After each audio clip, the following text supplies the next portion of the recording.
I was 16 when my parents kicked me out of the house. It was Christmas Eve, and I'd just told them I was pregnant. My dad's face turned this awful shade of red, and my mom, she just stared at the floor like she couldn't even look at me anymore. My dad pointed to the door and said either I fixed the problem or I wasn't their daughter anymore. I couldn't do what he wanted. I just couldn't. So I packed a bag while they sat in silence in the living room. Not a single word as I walked out the door in the middle of a snowstorm with nowhere to go. For 2 years, I lived with my best friend's family. They took me in, helped me finish high school, even watched my baby girl while I worked nights at a diner. My daughter Lily was the most beautiful thing I'd ever seen, and I never once regretted my choice. I tried calling home once when Lily was 6 months old. My mom answered. I could hear her breathing, but when I said hello, she just hung up. After that, I stopped trying. When Lily turned 5, I had saved enough to rent us a tiny apartment. By the time she was 8, I had my associate's degree and a decent job at an insurance company. We were doing okay, just the two of us. Then, last year, when Lily was 13, my phone rang with a number I still recognized even after all this time.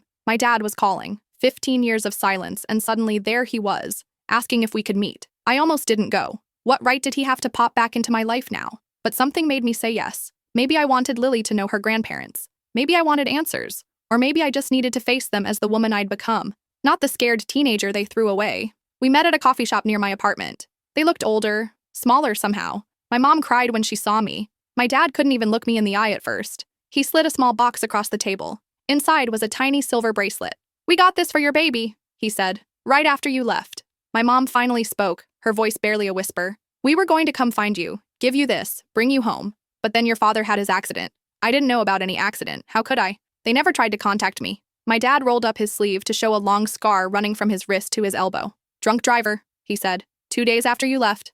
I was in a coma for 3 months. When he woke up, he couldn't remember the last 5 years. Didn't remember me getting pregnant. Didn't remember throwing me out. My mom had to tell him everything, but by then they had no idea where I was. "Why didn't you look harder?" I asked, my voice cracking. I wasn't hiding. My dad reached for my hand, but I pulled away. That's when he told me the real reason they were reaching out after all these years. The thing that finally made him track down my number and call. My mom had been diagnosed with stage 4 pancreatic cancer. She had maybe 6 months left. She wanted to meet her granddaughter, my dad said. His voice sounded hollow, like he'd been practicing those words for days. And I wanted to try to make things right before it's too late.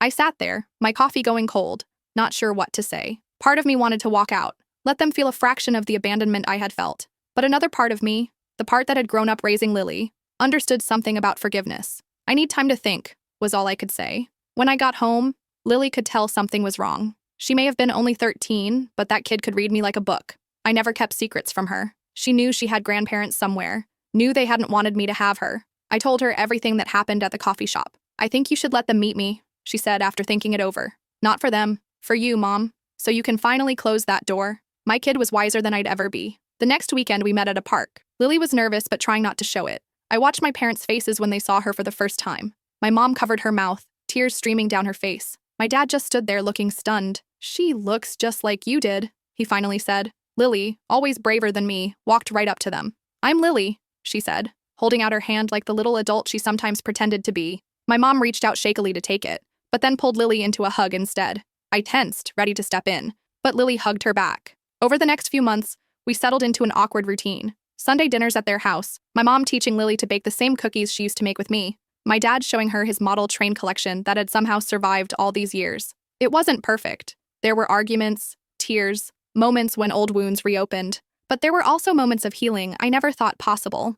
One night, after Lily had gone to bed, my dad and I sat alone on their back porch. He hadn't had a drink since coming out of that coma, he told me. When my mom had to tell him what he'd done, he couldn't believe he was capable of it. "I spent years hating myself for driving you away," he said. "Then spent years trying to find you to make it right. You didn't try hard enough," I said. The words came out harsher than I intended. "You're right," he said simply. "I failed you. I can't change that. But I swear to you, I won't fail you or Lily again."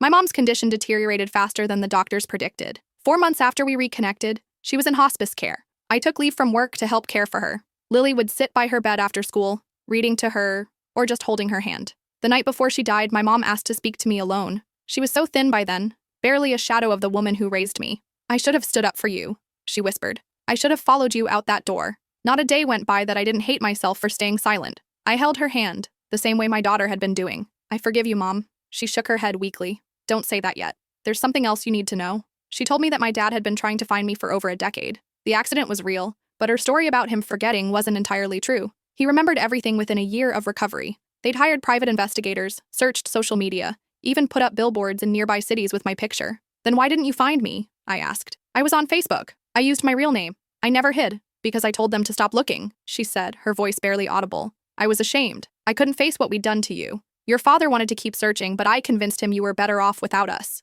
I couldn't speak. All these years, I thought they hadn't cared enough to look for me, but they had looked, and my mom had been the one to give up. I'm telling you this because I don't want you to blame him, she said. Be angry with me if you need to be, but don't punish him for my cowardice. She died the next morning with all three of us by her side. After the funeral, I found my dad sitting alone in their bedroom, holding that silver baby bracelet they'd bought so many years ago. Did she tell you? He asked without looking up. I nodded, sitting beside him on the bed. I should have kept looking anyway, he said. I should have found you despite her. You found me eventually, I said. That's what matters now. It's been 2 years since my mom passed. My dad sold their house and bought a smaller place just a few blocks from us. He picks Lily up from school sometimes, goes to all her volleyball games. Last month, he helped her with a science project and they took first place. Yesterday, Lily asked if she could start calling him Grandpa instead of Mr. Thomas. I said that was fine with me. People ask why I finally answered when my parents reached out after all those years. I tell them it wasn't about my parents deserving forgiveness. It was about my daughter deserving to know her family, flaws and all. And maybe it was about me too, finally letting go of the angry, frightened teenager I once was. Forgiveness doesn't make the past disappear, but it does make room for a better future. And that future includes my dad teaching Lily to drive, just like he taught me. Some circles are meant to be completed, even if it takes a lifetime to draw them.